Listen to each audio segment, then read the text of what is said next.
大家好啦，有一段時間冇喺 YouTube 同大家見面啦。咁咧就因為假期咧，咁我試下喺屋企一個 setting 咧，可唔可以錄到一啲 YouTube 片咧，係為大家講解下一啲新型嘅肺癌嘅治療。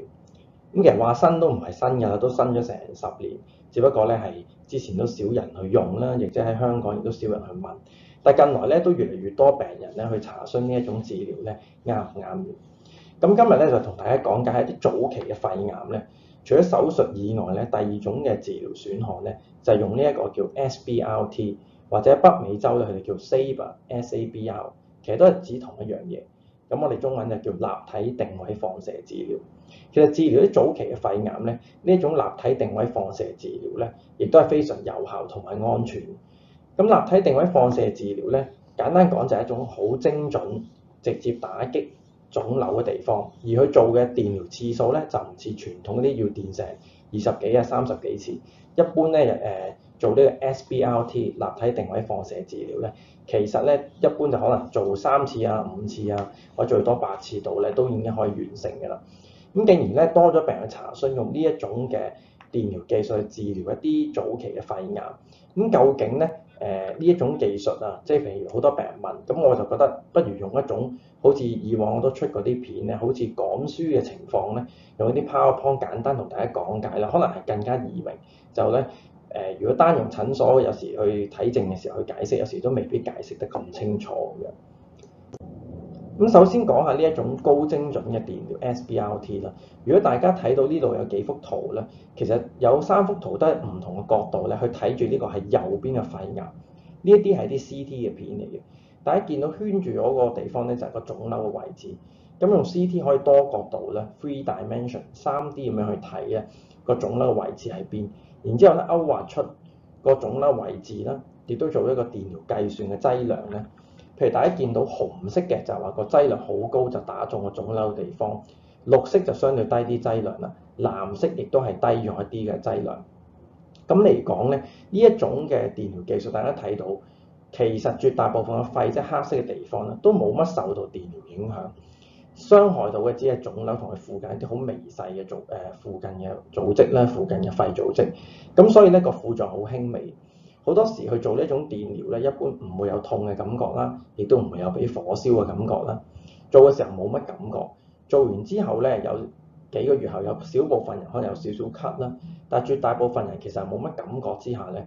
咁過咗半年1年就發覺咧，再照個腫瘤慢慢已經變成一個纖維啦咁樣。咁啊因為咧對比傳統嘅電療，呢一種電療係精準度高啦。咁大家見到其實佢傷害嘅肺嘅地方係非常少，咁好少話做完之後咧會引起個病氣喘啊、跑步唔夠力啊，或者係行路氣喘，或者甚至咳、長期咳呢啲情況好少見。而且你見到咧喺右上角嗰幅嘅圖咧，你都睇到一啲嘅線啦。最右邊譬如橙色、紅色嗰度啲線咧，就係話咧一啲腫瘤中心嘅地方係受到好強嘅劑量啦，靠右邊。而呢一個劑量咧，你見其他嘅線咧，譬如綠色啊、藍色、紫色嗰啲咧，就代表正常嘅器官。咁啲正常器官其實咧就偏左邊，即係話受到嘅劑量非常輕。咁亦都有一種高精準計算啦。我哋差唔多未做之前咧，已經用電腦模擬得到咧，腫瘤一定要夠個劑量，要高劑量。而呢一個正常嘅器官咧，一定係輕嘅劑量。所以你見嗰啲 curve 畫出嚟咧，就係個數據顯示腫瘤係受到好高嘅劑量，而正常組織受到非常微小、微不足道嘅劑量。咁所以達到高精準、非常輕嘅副作用，亦都唔會影響病人嘅肺功能咁多。咁咧呢一種電療技術啦，我之前喺 Facebook 寫過。咁咧有啲人問，咁同傳統嘅電療有冇咩唔同啊？其實分別都幾大。嗱，第一咧，大家了解下，唔係話呢種SBRT 特別要一啲好特別嘅電療機先做得到。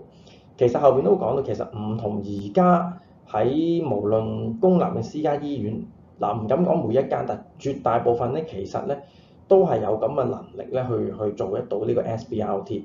但係咧問題就係好似因為 SBRT 需要計算嘅時間耐啦，咁無論電腦計算啊、人手方面咧，其實都需要較多嘅時間。咁如果同傳統嘅電療相比，譬如話 conventional RT 即係傳統嘅電療啦，其實你見好多時係電10次啊，甚至30次，但 SBRT 可能1次就到5次。咁你話喂，點解可以咁電少咁多咧？其實就因為每一次電療嘅劑量會相對加大。以往咧對傳統嘅電療咧，好多時咧每次電嘅劑量大概2個 grade 就我哋一個單位啦。咁或者有啲人1.8個 grade，即係用幾多嘅劑量電？傳統嘅電1.8到2個 grade 度啦。如果用啲 SBRT，有時咧去到10幾，每一次用10幾個 grade，有啲甚至係17個 grade，有啲輕可能都10個 grade、8個 grade。咁所以咧計起上嚟咧，嗰個劑量咧其實係強好多。嗱，咁當然咧，因為你每次電嘅劑量唔同啦，咁所以咧你唔可以話，譬如話傳統電療一般電肺癌係總共30次裏邊咧，咁你2 grade 每一次，咁你30乘2咁啊60 grade，總共劑量60 grade。咁但係咧 SBRT 有啲情況都係電5次，可能每次12 grade 乘5又係60 grade。咁你會話喂，咁2個加埋都係乘翻開得60 grade 啫，咁咪一樣，咁有咩特別啊 SBRT？其實呢個劑量咧，原來咧喺呢個生物學同埋呢個物理學上唔可以咁樣對等，因為用傳統2 grade 每次電出嚟60 grade 咧，其實個劑量咧係遠遠低於用 SBRT 5次電出嚟60 grade。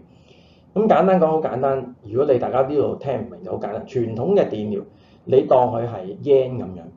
譬如話你嗰度係有100 yen，咁但係 SBRT 咧就唔同啦 ，SBRT 咧係美金嚟嘅。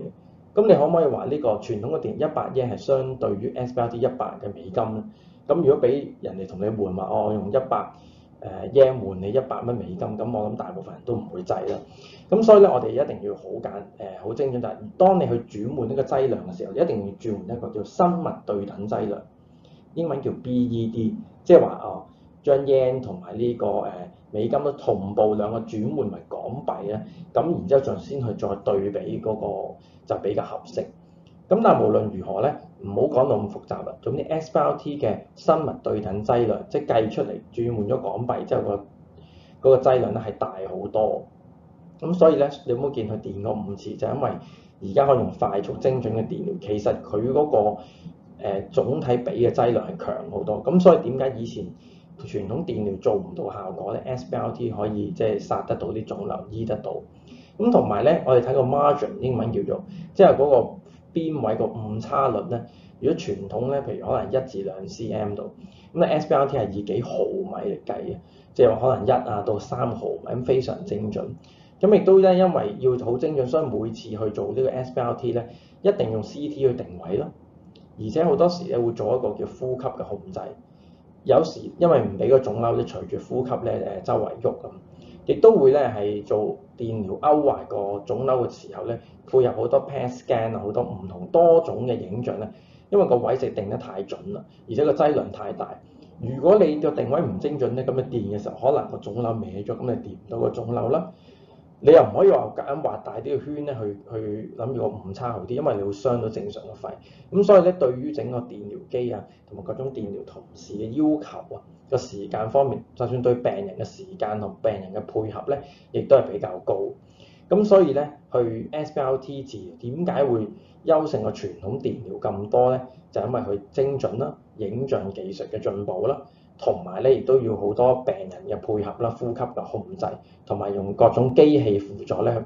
去減低嗰個誤差率嘅每日。咁譬如咧，我哋睇咧 SBRT 咧，其實咧，我哋可以咧當佢係一種叫做非常 minimal invasive 嘅 radiotherapy， 即係話咧佢係一種咧好你雖然見嘅劑量大咧，但係因為佢定位精準。如果相對我哋手術，有時成日好多人都問呢個微創係咪好過傳統嘅手術？咁當然副作用一定會少啲啊，傷口比較細啦。其實如果對比傳統嘅電療咧，你可以覺得呢一種嘅 SBRT 呢種立體定位放射治療咧，其實佢係一種比較微創嘅電療嚟嘅。咁好多人對比曾經啲數據就話有啲好早期嘅一啲好細嘅肺癌，其實如果對比手術切除定係電療去處理，咁一個開刀一個唔使開刀，邊樣好啲咧？咁一啲數據出過咧，其實你見咧嗰個生存率方面咧，其實大家講緊係5年10年嘅生存咧，其實都好一致，都係大概90%度。咁所以咁咧，有時我哋見到一啲肺癌嘅病人咧，就係譬如話係一啲老人家，佢個肺功能好差，譬如可能佢心臟又好差啦，或者中咗風啦，或者佢係其實係食過好多煙，個肺嘅功能好差。咁肺功能差咧，譬如呢個 FEV1 啊，呢啲就係顯示個肺功能好差啲老人家。咁你開刀咧，一來麻醉有風險啦，第二就係你切佢個肺咧，其實你切咗一部分個肺，咁個病人咧都可能將來係唞氣唞唔到，咁亦都或者係好辛苦長期孭住氧氣機。咁所以美國指引大概其實呢個講緊已經係2017年嘅指引，差唔多8年至10年就建議，如果係一啲比較做唔到手術嘅病人咧，可以咧考慮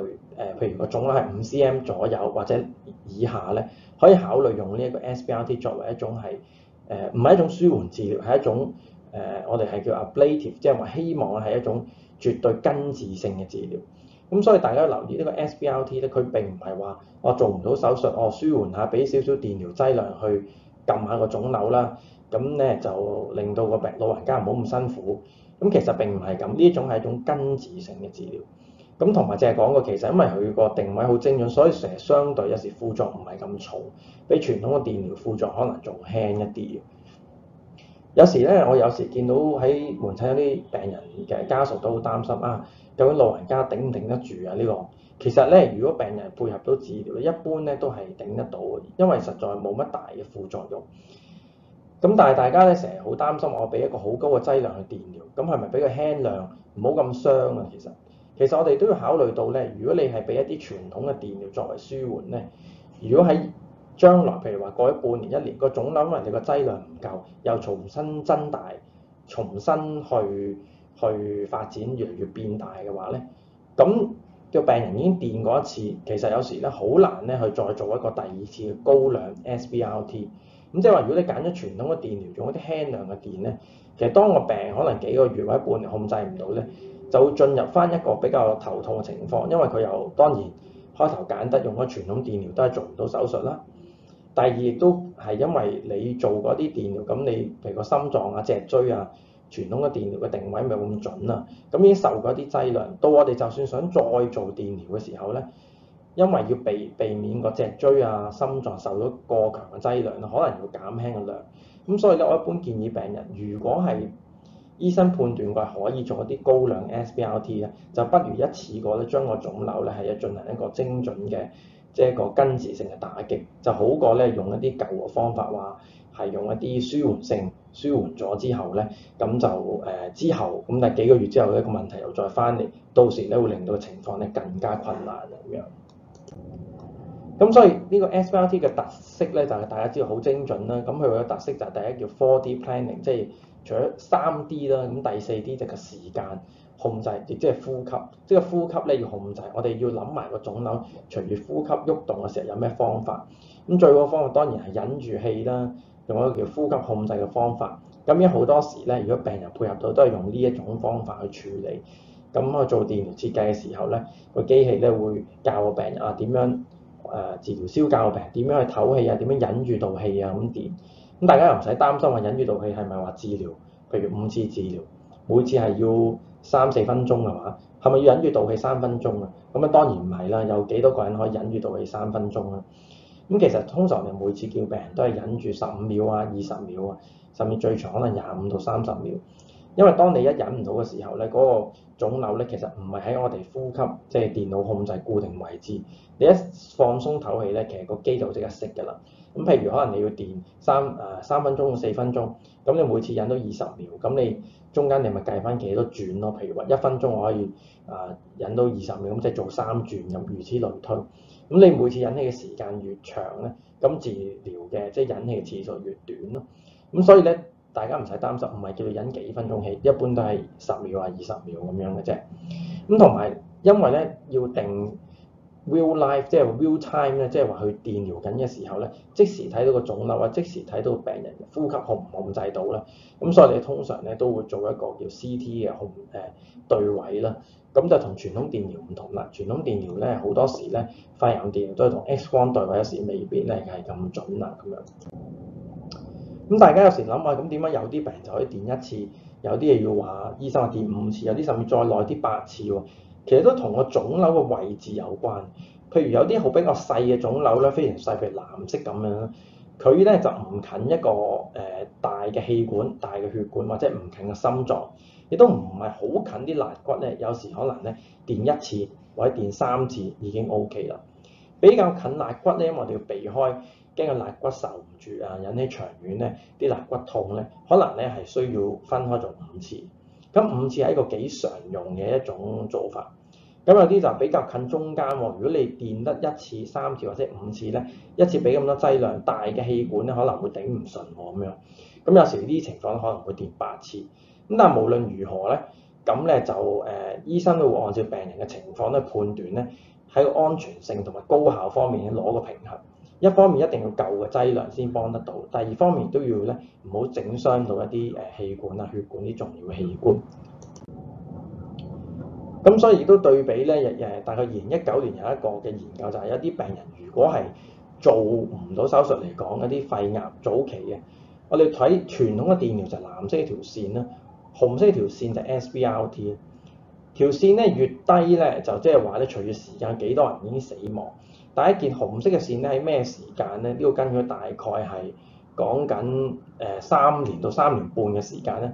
其實咧，你做一個 SBRT 高量嘅電療，生存率係比較高啲，而且個分野都幾清楚。即係譬如話喺2年裏邊咧，如果係 SBRT 咧就80%咧，即係話你做咗呢個咧一啲比較難醫嘅腫瘤都好，做唔到手術，有80%喺2年裏邊病人仍然生存，即係個病冇擴散啦，亦都係冇一個冇其實8-9成啦呢度。咁但如果你係用傳統電療，只係得6成多嘅，咁所以變咗咧，你見咧喺呢個叫 progression-free survival 方面，其實個分野都好大，係因為咧其實傳統嘅電療因為要定位冇咁精準，其實個劑量咧係唔夠去完全殺死個腫瘤。咁所以你如果要病人好簡單，我成日同啲病人講，即使老人家都好，你想個病長遠久安。長治久安，唔好翻嚟去搞你，到時佢翻發又要再諗點樣做，而且第2次做通常比較困難。就第1次咧喺安全嘅情況下做一啲高量嘅 SBRT 咧，就有晒數據證明個生存率同埋個復發率咧都大減。你見呢個 SBRT 咧講緊佢3.5年咧，大概8成至9成咧都冇翻發嘅其實。咁就有講過啦，其實腫瘤係會不斷咁樣去喐動啊嘛，咁所以咧就我哋要諗下做治療嘅時候點樣去令到個腫瘤定位，因為如果唔係隨住呼吸不斷喐咧，咁咧就電得唔係好準啦。咁有好多種方法去處理咧，其中一種咧你見譬如左邊幅圖啦，你喺吸氣同唞氣嘅時候，其實個腫瘤嘅位置係有所喐動。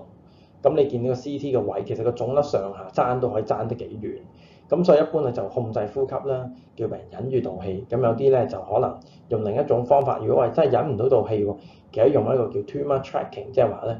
個腫瘤咧去跟住個腫瘤嚟喐去電咧，亦都得。咁呢一方面咧有好多種新嘅技術去控制呢個呼吸。咁呢度咧技術性嘅嘢唔長講，但係整體嚟講咧，我哋要考慮到呼吸嘅控制。咁最常用就係一種叫做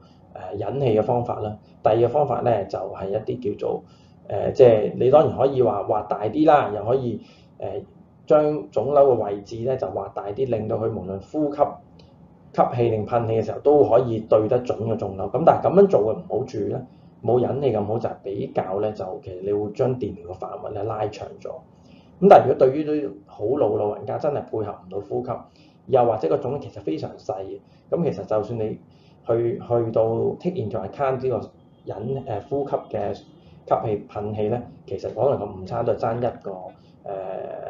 厘米咗，咁所以咧就未必影響咁大。咁所以呢幅圖亦都講到啦，咁其實就係喺當電療機嘅時候，有好多嘢去固定個病人啦，亦都有好多嘅其實個牆啊或者個天花板去電療嘅時候，有一啲嘅鏡頭影住個病人，就確保佢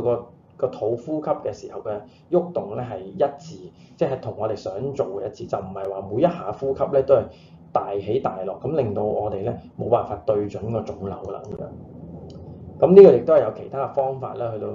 去到咧追蹤個腫瘤佢嘅變化。咁而家好多時未必需要再擺啲嘢喺嗰個病人身體，譬如以前我哋擺一啲 sensor 喺度啦，咁喺個天花板嗰度有啲信號，咁睇到個病人隨住個胸腔嘅呼吸咧有所即係調整。咁而家有好多新嘅技術咧，有時都未必需要擺啲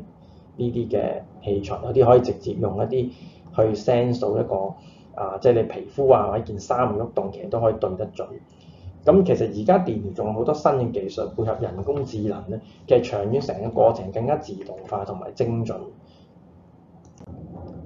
咁最後啦，今日同大家介紹咗啦，呢個早期嘅肺癌咧，其實可以用呢個 SBRT 去治療啦。咁成個過程亦唔需要留院啦，唔需要係一個全身麻醉。咁亦都係一個好有效、復發率好高。你見咧，其實同手術都不相伯仲嘅個治癒嘅機會。咁對比傳統嘅電療 SBRT 有好明顯嘅優勢。咁其實而家喺呢個科技進步，我成日都話20幾年前、30年前嘅手提電話，同今日大家攞住可能一個 iPhone 啦、15、16咁啊，或者係一個 Samsung 嘅Galaxy S25 Ultra， 根本係20-30年前嘅電話不能同而家嘅電話對比。就正如20年前嘅電療技術，你不能用今日咁先進嘅技術去對比。咁好多病人就成日聽咗一啲話好驚啲副作用啊嗰啲。其實我哋最大嘅副作用，你問我咧就係醫唔好咧就係最大嘅副作用。因為當你個肺嘅腫瘤原本早期，如果冇辦法根治佢，當佢越嚟越大，佢就會擴散，咁啊顯示咧會更加多問題。所以趁到早期嘅時候咧，就冇諱疾忌醫啦，亦都考慮如果你係最根治性嘅兩種方法，一個咧就係一個叫做手術切除，又或者用一個高精準嘅 SBRT 咧電療技術，咁呢啲先係咧將個問題解決嘅方法。咁但係留意啦，今日講咗咁多咧，咁其實我哋下一條片就會再講下，咁就講咗啲早期肺癌可以用呢種技術有效控制啦。咁如果佢唔係原發肺癌喎，其他地方走去個肺嗰度，咁又可唔可以用呢種技術咧？咁再講電一療之後，究竟係咪個腫瘤？好多病人問啊，電完之後2-3日翻嚟睇，會唔會即刻冇咗咧？我哋幾耐先知道佢係 OK 咧？有咩方法跟進咧？咁其實咧，我哋下一條片咧會詳細分析下，亦都再講下究竟呢種電療技術可唔可以配合一啲免疫治療，去產生個全身嘅免疫反應，令到個腫瘤變成一支疫苗咁樣咧？咁咧，我哋下一條片咧就一次要講解呢啲嘅問題。咁其實詳細嘅文字版咧，我喺 Facebook 都有寫嘅，大家有興趣咧可以翻上去爬文。咁但係留意啦，無論你係用邊種方法去治療你嘅肺癌，你用到咩嘅治療，邊一種最適合你咧？同腫瘤嘅位置有關啦，大細有關啦，同你身體本身健康有關啦。最重要嘅係先同大家主診醫生商量下，睇下每一種技術啱唔啱大家。咁如果大家有咩問題，關於 SBRT 用來治療肺癌有咩問題咧，歡迎咧喺留言嗰度咧提出。多謝大家。